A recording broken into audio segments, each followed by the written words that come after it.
Chief Minister Devendra Fadnavis has called an urgent meeting at his Varsha residence over the ongoing Maratha agitation. The meeting on Maratha reservation is being attended by Deputy Chief Minister Eknath Shinde and Ajit Pawar, Subcommittee Chairman Radhakrishna V.K. Patil and retired Justice Sandeep Shinde.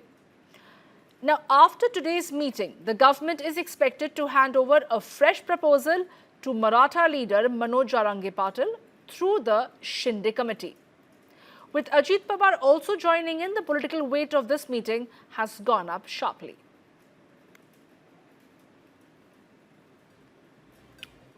This is not the first time around Maratha activist Manoj Jarange Patil has sat on a hunger strike demanding quota for Marathis.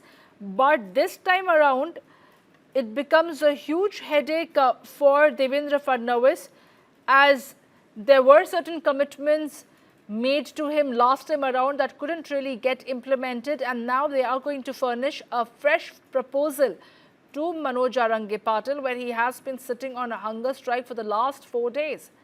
It remains to be seen what is going to be the final call Manoj Jarange Patil is going to take, but he has definitely the support of several party workers and all those activists who support and stand with him in his demand for a quota, for a reservation for Marathis to be recognized as Kunbis in the OBC category.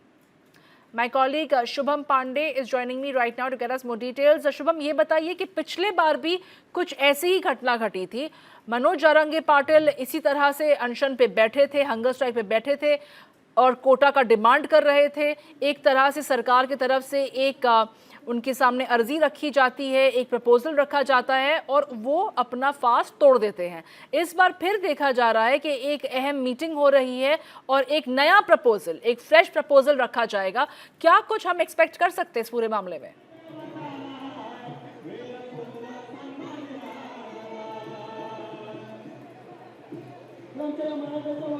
देखिए, बिल्कुल महाराष्ट्र की देवेंद्र फडणवीस सरकार इस वक्त एक meeting कर रही है। उसमें ये फैसला लिया है कि एक जीआर जो है मराठा समाज के जो ये मांगे की जा रही है कि ओबीसी में 50% आरक्षण या जो भी परसेंट आरक्षण देना है उसको लेकर एक चर्चा की जा रही है। उसके बाद ये आगे भेजा जाएगा। उसके बाद वो जीआर मनोज जारंगे पाटिल के पास उनका जो प्रतिनिधि वो लेकर आएगा। और हम मौजूद है मुंबई के आजाद मैदान में, जहाँ पर आप देखिए कि तमाम जो मराठा समाज के लोग हैं वो इस वक्त अपनी बातों को लेकर अड़े हुए हैं और मुंबई पुलिस की तरफ से भी सुरक्षा के पुख्ता इंतजाम जो है वो किया गया है ताकि किसी भी तरीके की कोई घटना ना घट सके। ये आजाद मैदान का अंदर का हिस्सा है और देखिए अंदर से ज्यादा बाहर जो है वो तमाम समर्थक वो इस वक्त यहाँ पर पहुंचे हुए हैं और इनकी मांग यही कि जब तक इनकी जो आरक्षण की मांग है सरकार जब तक नहीं मांगेगी तब तक मुंबई छोड़कर वो नहीं जाएंगे। और यही चेतावनी पिछले 4 दिनों से दी जा रही है और आज चौथा दिन है और महाराष्ट्र सरकार को मजबूर होना पड़ा है कि मीटिंग बुलानी पड़ी। एक हाई वोल्टेज मीटिंग बुलाई गई है, इसमें चर्चा की जा रही है कि कैसे भी किस तरीके से जो जीआर निकाला जाए वो जीआर में ही चर्चा की जाएगी कि आखिर किस तरह से मराठा समाज के तमाम जो लोग इस वक्त मुंबई में, जो खासतौर पर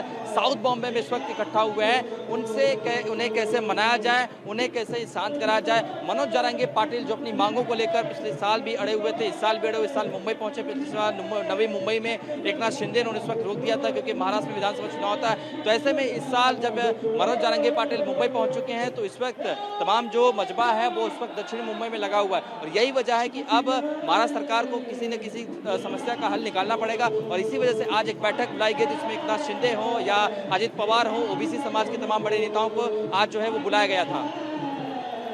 जी बिल्कुल शुभम, ये भी बताइए कि अभी ग्राउंड में क्या स्थिति है?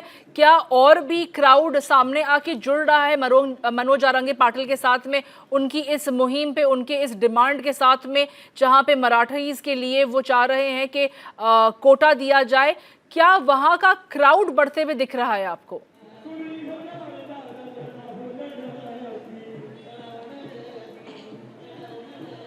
देखिए, पहले 50,000 के आसपास जो है प्रदर्शनकारी यहाँ पर पहुंचे थे, लेकिन उसके बाद आज चौथा दिन है, ये संख्या और बढ़ती गई। दूर दराज से तमाम जो लोग हैं ट्रकों टेम्पो में यहाँ पर पहुंचना शुरू हो चुके, अपने साथ खाना, बोरिया, बिस्तर, तमाम जो चीजें हैं वो लेकर यहाँ पर पहुंचे हैं। मनोज जारंगे पाटिल के साथ खड़े हैं और यही कह रहे हैं कि जब तक मनोज जारंगे पाटिल ये नहीं कहेंगे कि अब मुंबई छोड़ना, तब तक मुंबई खाली नहीं करेंगे। और मजारा आप देखिए कि तमाम जो लोग हैं प्रदर्शनकारी हैं वो आपको तस्वीरों में दिखेंगे किस तरीके से वो अपनी मांगों को लेकर यहाँ पर खड़े हुए हैं और यही कर रहे हैं कि जब तक जारंगे पाटिल जब तक लड़ेंगे तब तक वो उनके साथ लड़ेंगे और पूरी तैयारी के साथ ये दूर दराज से जो है इस वक्त वो आए हुए हैं। तो ये हम कह सकते हैं कि स्थिति इस वक्त बहुत खराब जो है हम नहीं कह सकते हैं कि, लेकिन फिर भी तमाम जो प्रोटेस्टर्स वो यहाँ पर पहुंचना शुरू हो चुके हैं। जी बिल्कुल शुभम, शुक्रिया हमारे साथ जुड़ने के लिए, सारी अहम जानकारी साझा करने के लिए।